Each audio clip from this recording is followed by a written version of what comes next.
Hello， 大家好，我是空调小哥，今天接到大业务了啊，到学校里边来清洗空调，整个学校的，马上带大家看一下。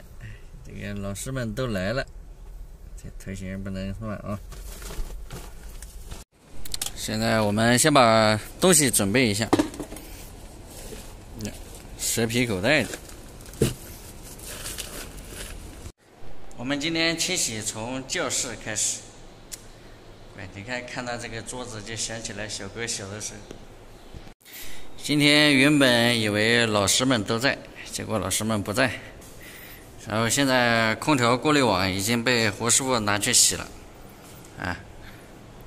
这我们是一个教室，它这个用的全是这个格力3匹的挂机，2台相当于6匹，这个效果非常的好。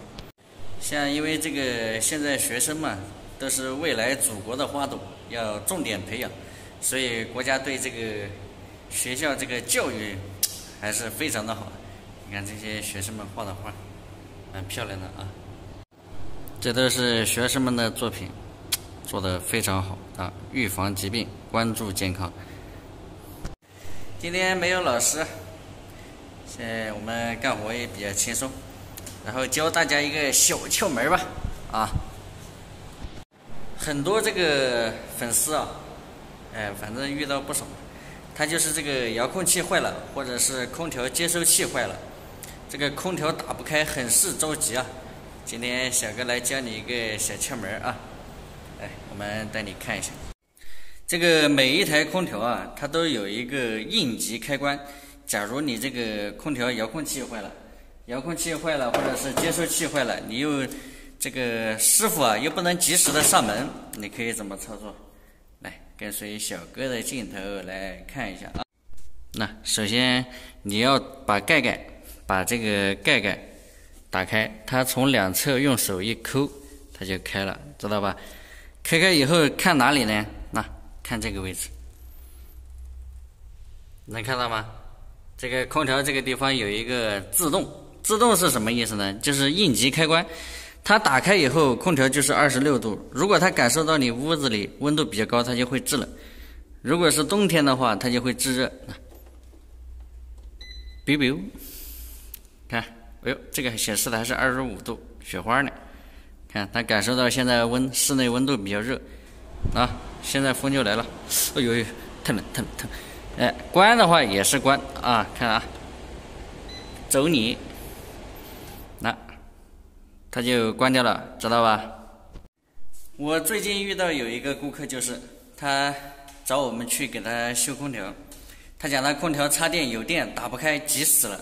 那一天晚上我记得好像是半夜12点多了，快1点了，急得要命，因为他住的又是那个储藏室嘛，也蛮可怜的，我觉得蛮可怜的，因为出门在外打工嘛都不容易，他住在那个储藏室里边，因为储藏室它又属于地下室一样，地面比较潮湿，如果这么闷热的天，然后我就教他按应急开关，他就是怎么找也找不到。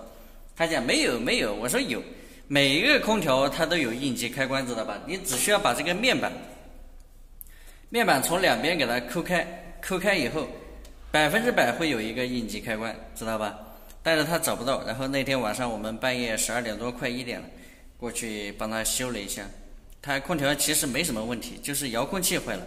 他遥控器那个对着手机相机发射不了那个紫外线，所以是遥控器坏了，然后帮他整了一个万能的，用上了。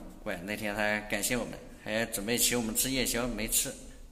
大家以后再遇到，如果你空调接收器坏了或者遥控器坏了，热的不行了，空调打不开，大家记住有个应急开关这个应急开关是每一个空调都会有的是每一个个个都有。这就是生活当中的一个小窍门，可能很多人因为他没有接触过这个空调，哪还有应急开关，哪知道这些东西呢？所以大家不要着急，看了小哥的视频你就学到了，知道吧？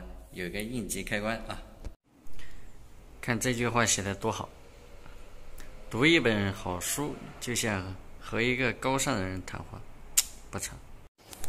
这屋里真凉快，看我们胡师傅，小哥已经把空调擦完了，胡师傅在上面上过滤网。你这兜里揣个毛巾是啥意思？擦，一天不学好，擦，要么就怼吧的。这大五星红旗，多鲜艳！胡师傅累了。休息片刻。你还记得这个是知道这个是干啥的吗？这个小石头，难道你没被打过吗？别剁手啊！剁手妈捶你！别动！擦！哎！不是，别瞎搞！马鞭你知道吗？驴鞭我知道，马鞭我不知道。你不讲马鞭线的吗？那个鞭啊。这一层空调已经被我们清洗完了，马上进行下一层。行吧，本期视频就到这里。如果你喜欢我的视频，点个关注哦。我们下一期见，拜拜。